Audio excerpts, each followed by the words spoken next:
Mesdames, Messieurs, comment mesurer ou évaluer la proportion des gens intelligents dans une population quelconque ou donnée? Mesdames, Messieurs, c'est pas sorcier. Vous savez bien comme moi que la proportion des gens intelligents, c'est comme la connerie humaine.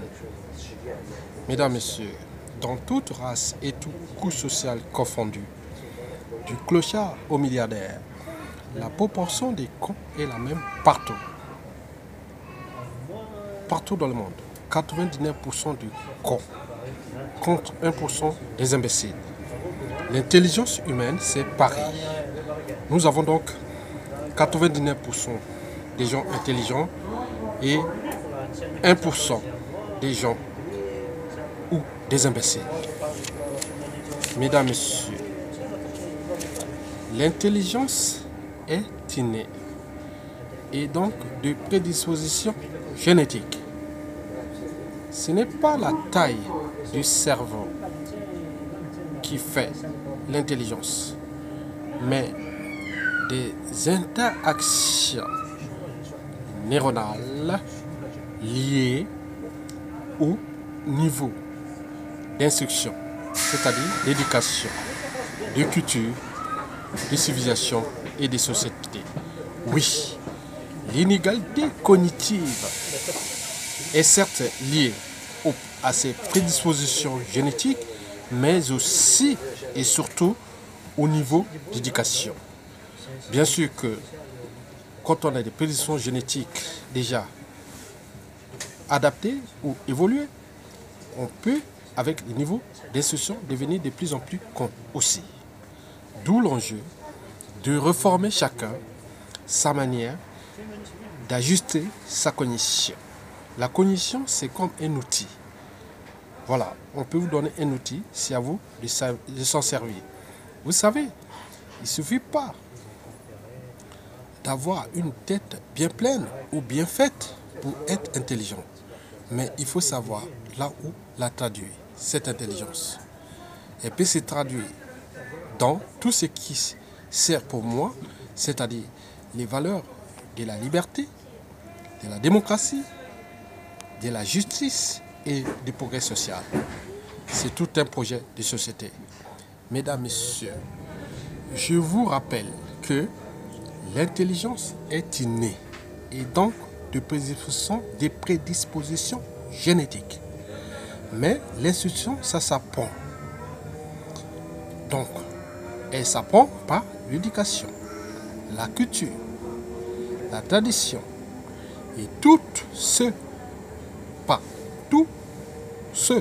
ou celles qui sont épris de valeurs, de cognition, de société et de civilisation.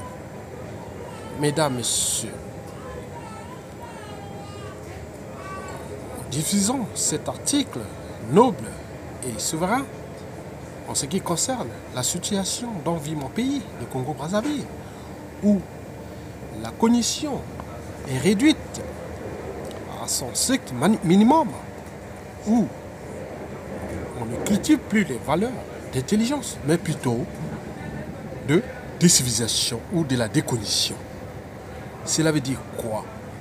Cela veut dire que le dictateur actuel au Congo-Brazzaville empêche les citoyens ordinaires la possibilité de réfléchir et de penser. L'individu ou le citoyen est alors conduit à s'adonner qu'à des occupations médiocres, de type barbare, primitif, primaire, sauvage et autres. Donc ça réduit considérablement la cognition. Cela veut dire que ce type d'intervention épigénétique désactive certains gènes liés à l'intelligence attitude. Et donc, les individus ne réfléchissent plus. Donc, on repart. Donc, nous sommes dans l'inversion cérébrale ou cognitive.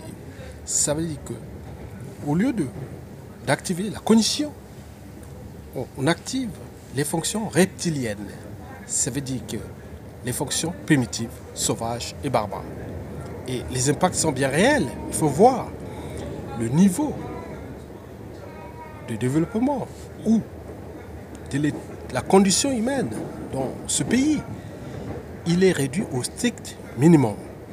Donc, je vous rappelle, pour ne pas aller loin, donc, nous savons bien que l'intelligence est innée et donc des prédispositions génétiques, l'instruction s'apprend, mais plus on réduit les niveaux d'instruction, plus on désactive certains gènes spécifiques à l'intelligence attitude. Et les impacts sont bien réels, c'est-à-dire on rentre dans le sous-développement et la décivilisation. Mesdames, Messieurs, le monde ne sera pas détruit par ceux qui font le mal, mais par ceux qui les laissent faire sans rien faire. Donc ils détruisent la cognition.